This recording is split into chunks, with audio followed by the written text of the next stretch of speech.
Okay, guys, we are back today with the Coach Trap podcast. This week, we are very fortunate to have the amazing Simon Cook, and he has the most incredible story. He's not just an online coach, but he works from the Cayman Islands. And I must admit, I'm incredibly jealous to find out what his work-life balance looks like, more about the Cayman Islands, how he's done it. Simon, thank you so much for joining us. I'd love to know a little bit more about you and a little bit about this crazy journey to the Cayman Islands. Well, thank you for inviting me on. So this crazy journey started about 2 years ago. My wife was going through a patch, like most people do, where she was bored at her job, and I was being the wonderful husband, and saying, just apply for anything that takes your mind, apply for it. And she applied. She found this job in the Cayman Islands. She went, so I applied for it. I'm like, yeah, go for it, not thinking that she would. And then she got the interview, and then she got the job. And we waited about 4 or 5 months. So she got the job in April 2 years ago. And then we waited until November to actually hear that she's got it. And then we moved out the following February. So it was all quite quick. My wife is a speech therapist, and she works on the island doing we live on Cayman Brac. So you don't know about the Cayman Islands. They're actually made up of 3 islands. So you've got Grand Cayman, Cayman Brac, and Little Cayman. And we're on the second island that is Cayman Brac. We've been here since last February. Things have been going up and down, but it's been an experience. Amazing. Yeah, Look, I mean, the way life is such different. an amazing story. Yeah. I mean, the way life is different. We're on a small island. We have limited resources. In terms of, there's not a Tesco down the road. We have small supermarkets. But yeah, it's a different way of life. Traffic is next to nothing. And it's a really interesting sort of life to live here. Wow. So absolutely love that story. And it's really interesting. And what was I was fascinated about when we first met is me and Dan are doing similar things with the Coach Trap. You know, we've decided to leave the UK, decided to travel with it. And then the more research you do, you realise that, 35% of digital nomads are business owners.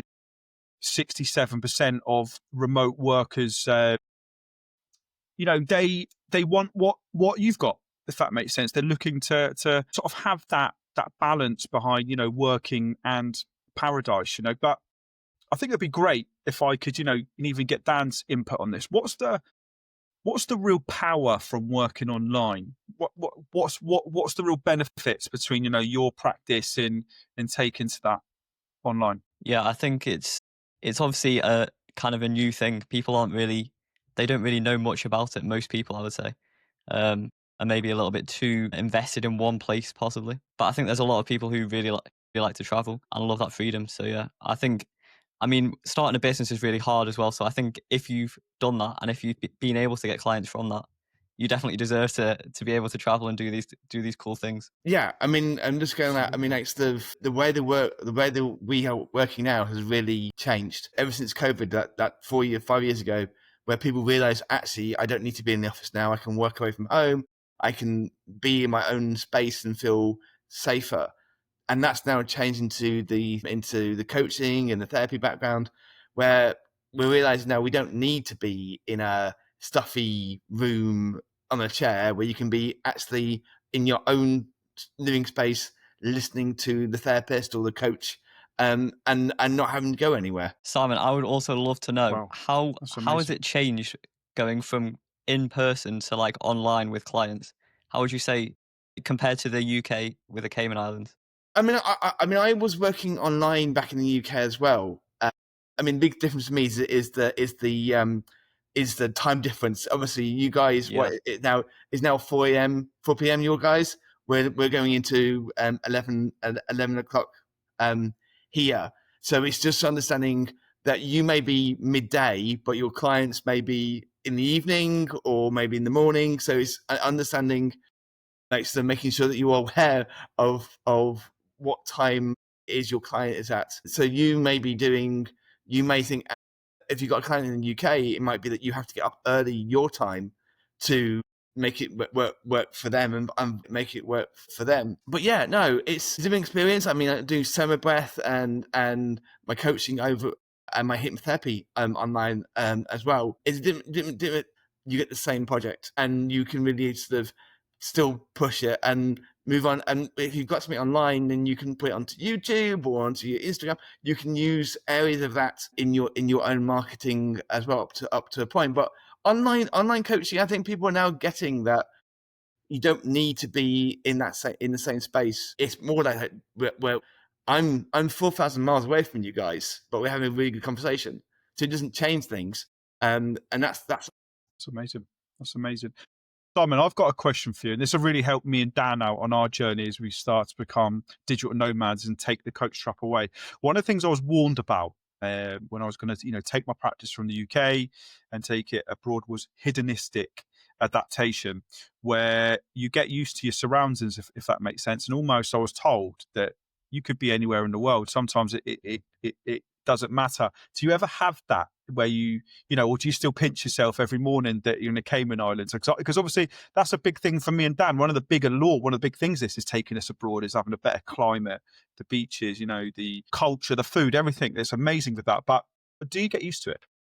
You do get used to it. I mean, we've been here almost a year and a half, and you get used to it after a while. I mean, there's some days where I walk down and literally I can walk out of my door, turn left, walk 500 yards, and I'm on the beach. And it's beautiful, clear, blue sky, blue beach, blue sand, white sand, blue waters, and I can go and snorkel and dive and all that kind of thing. So there's some days where but then again, I've got a normal family life. I've got my family, my kids, they go to school, wife goes to work. It does become the norm, and I think when we come home, whenever that is, we'll have a bit of a character change of, oh, we're home now.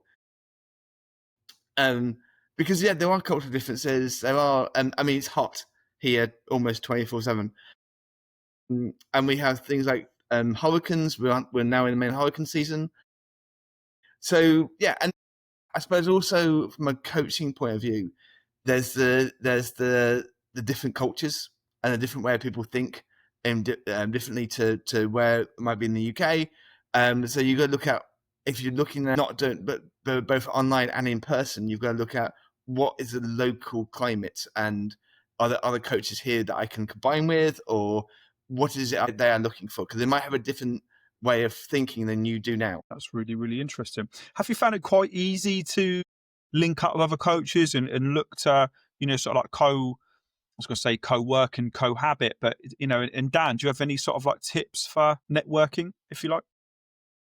Well, for me, most of my networking comes obviously from online, but I do think there is some benefit to meeting people in person, and kind of becoming not just acquaintances, but actually friends, and, like really trust each other as well. But yeah, I think for me, I would always meet people online because I've obviously got that platform to be able to do that. But then to arrange to meet in person is obviously going to take it to the next level.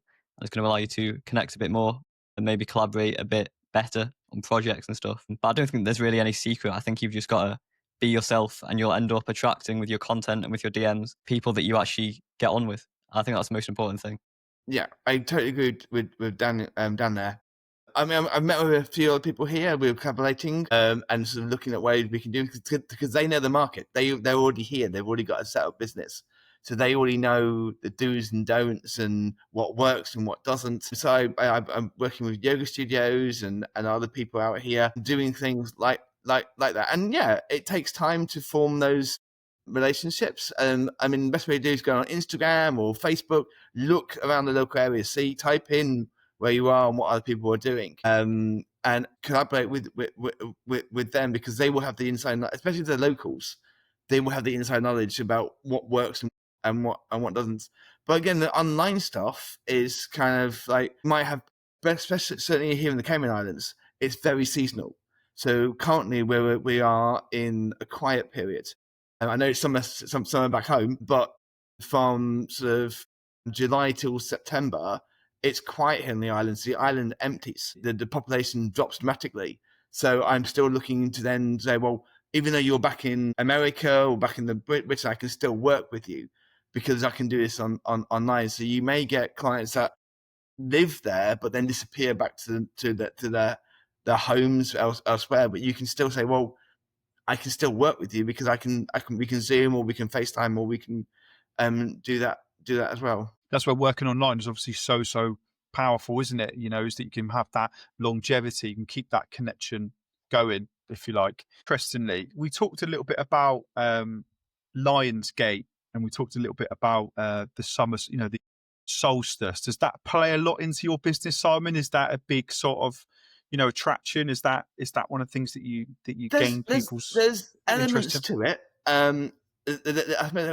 If you look at the wellness business and the sort of kind of business, if we were talking a few years ago, as I said before, I would have gone really, but actually now looking into it, I can see how things like Lionsgate and the full moons and the new moons and everything actually affects who you affects the thing and affects your clientele. You will get clients who know that they are during certain moon phases they're like this. They might be more angry. They might be more thing.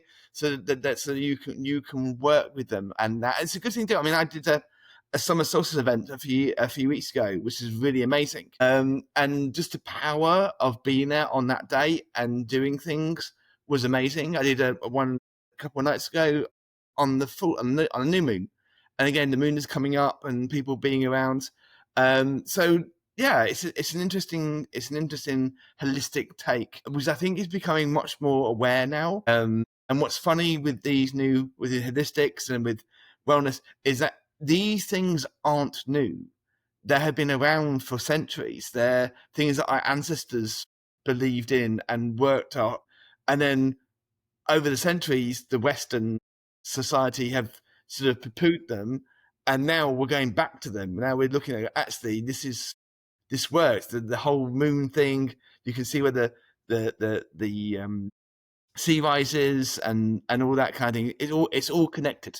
Yeah, I absolutely love that. And the reason I say that is my wife's talked about Lionsgate a lot, and she talked about the solstice a lot. And I'd imagine that's your sort of like target market, isn't it? That's the person the sort of like ideal client that you want to go for. Dan, that stuff must be trending massively on X and Instagram. Would you have that in every caption, every CTA, or your main bodies of your content? How would you put that out there? Yeah, I wouldn't say it's like trending in the mainstream like a lot of people know about it. I would say it is definitely on the up though.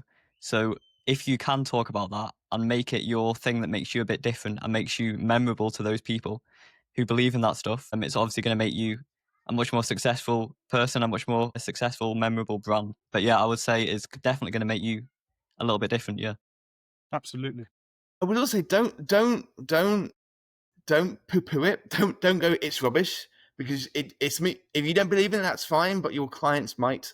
So if you've got a client who is into that stuff, do some research, find out what's going on in their lives, add it to your practice, because that way you're expanding your knowledge. I mean, a bit about me. I learned hypnotherapy and tone breath over a 5-year period. If you had talked to me 10 years ago, we wouldn't be talking, because I didn't believe. I was very well, it's all mumbo jumbo, it doesn't actually work.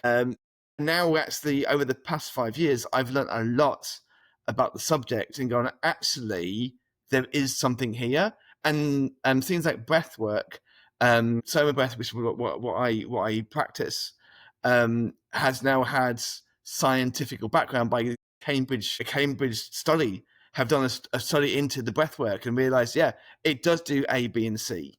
And then we've gone back further and gone, the ancients knew about this because we've got text about it, and this is why they did it. And now we've got scientific proof this is what was happening. Back then, it was down to the gods, and it was down to, well, actually now we know it was down to the human psyche and what we're doing. So we've gone from ancient mumbo jumbo to modern day physical knowledge and respect. So from my point of view, I always look at what the client's saying, and even if even if I'm thinking, okay, this is a bit weird, I'm still looking at it and going, right, there must be some reason why they've got this in them, and I look into it and find out research and go, actually, I understand where you're coming from. Wow. So powerful, sort of like, transforming or creating a course for the needs of a client. I think that's something that we talk to everyone that we work with, Dan, isn't it? Is it's not about you. it's about them, and you want to solve their problems and help them with their interests. Fascinating stuff. Me and Dan have obviously, talked a lot about niching down. Actually, it's quite easy to be a meditation or breath work, but actually sometimes coming down a little bit more specific helps, doesn't it, Dan? What's your thoughts on that? Yeah, definitely. I think also going back to the breath work and the moon phase and stuff, talking about what you believe in is going to obviously attract people that get on with you genuinely as well. And that goes back to, again, the networking, which is obviously really important because you don't really want clients that you have to convince your beliefs with in order for it to work, So it's really important. Even if you got the views from those people who aren't really getting on with you, it just wouldn't matter. It wouldn't matter anyway because it wouldn't turn into anything, So I think that's really important. I think the important thing there as well is I think when I first started my coaching experience, I was after everything. Like everybody, everything was going. If someone was interested, be like, oh yeah, I can help and I can do that. And I certainly there was a few clients which, when I first started, which I think now I shouldn't have taken, that we didn't bond, but because I was very eager and very kind of I can solve everything, I didn't then think, hang on, do I have enough knowledge about this? Do I have the experience to do that, or do I hand it to another colleague, or find more information there? So, as a new coach, it's understanding what your beliefs are, and also what you can do. You don't want to overstride yourself. You don't want to, because if you overstride yourself, you're gonna fail because you don't have the experience you think you need that you have. So it's a matter of picking those clients and going, I know I can work with you, and then moving on from there. That's a really good point. Dan, I've got a question for you. I think that will link really well to Simon. We've worked with breathwork coaches before, and I remember one guy in particular. He was fantastic, and he had this real amazing. His accent was fantastic. He had the look. He had everything. But we tried to convince him that actually sometimes a little bit maybe similar to what you're doing. Actually, maybe it's not all about one-to-one clients. You can be a coach on YouTube, you can be a coach with an online program, an audio course, etc., etc. There's many different ways to boil an egg. And Dan, we've had coaches on that have said they've got 7 different income streams, for example. Dan, is there different ways to put this out? And Simon, how can people find you? What's the best way to invest themselves in one of your courses? I guess it's best to start with you, Simon, and then Dan, we can maybe dive a little bit deeper. Yeah, I mean, I've got a website, so it's www.hypnotic-change.co.uk. You'll find my website on there. You'll find me on Instagram and Facebook with hypnotic hyphen-change on there as well. There is a TikTok and our YouTube account as well. They're very infancy on there as well, but you'll find me on all the socials at Hypnotic Change on that. And if you want to get in contact, my email is simon@hypnotic-change.com.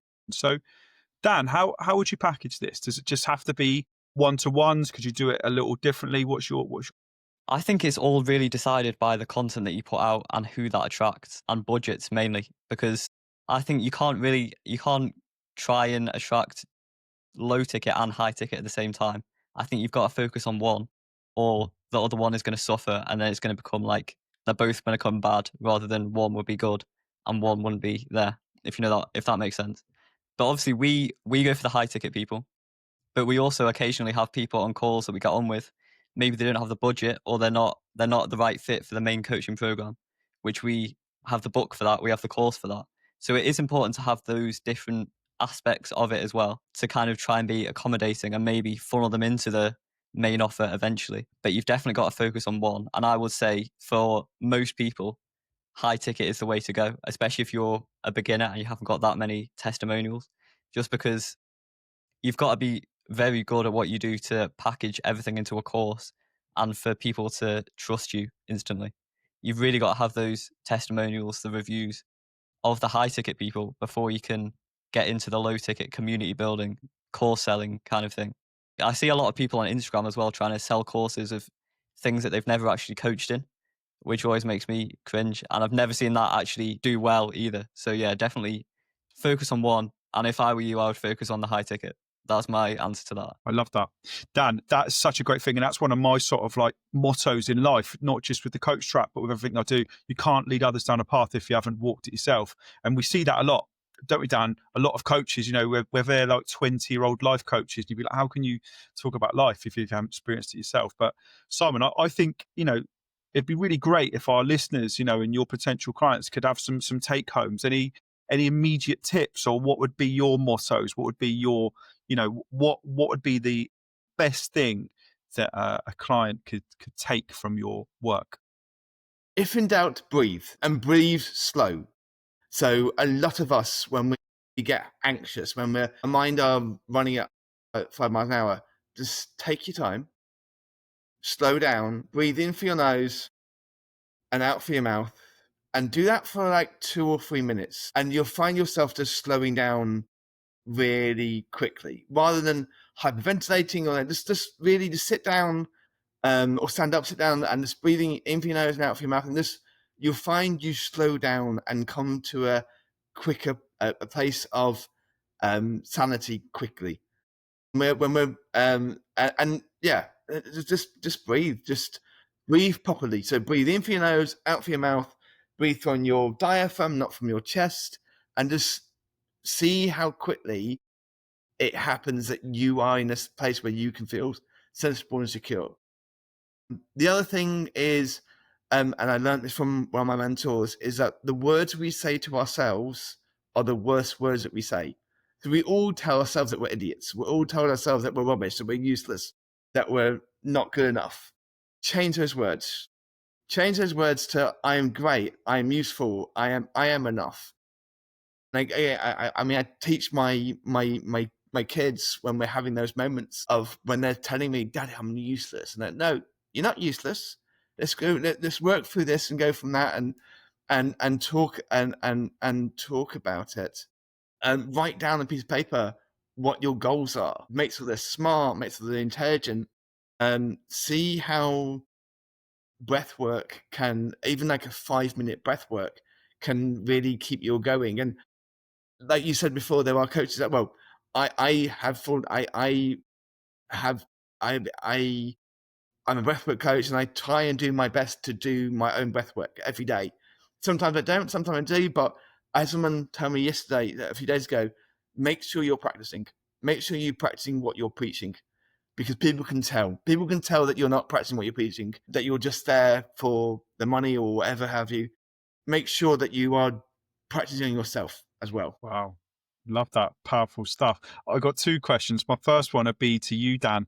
Dan, for me, that was so powerful. I was dialed in. The hairs on my back and my neck were turned up, if you like. How do you put that into writing? What would be the best place to repurpose it? What would be the best place to put out your life, you know, like your life story, so it resonates with others, you know, creating hooks, etc. What would you do with that? Yeah, it's definitely harder to get it from video into writing, that kind of story. But what I would say is, with your clients at the moment, or with whoever your potential clients could be, ask them what problems they're having. Ask them what they want to know from you. And what I'd say to that is, you then put it into a couple of sentences, just starting out an intro. Then think of a story about when you've solved it before, maybe for yourself or maybe for another client. Talk about that. I think it doesn't really matter in that story how you write it. It doesn't have to be like all optimized, copyrighted, all of that. It just has to come from you. Because again, that links to people are going to connect with you rather than connect with ChatGPT or whoever's optimizing it, you know. So get those good questions, answer them with some good stories, because obviously stories do better, especially when they're personal.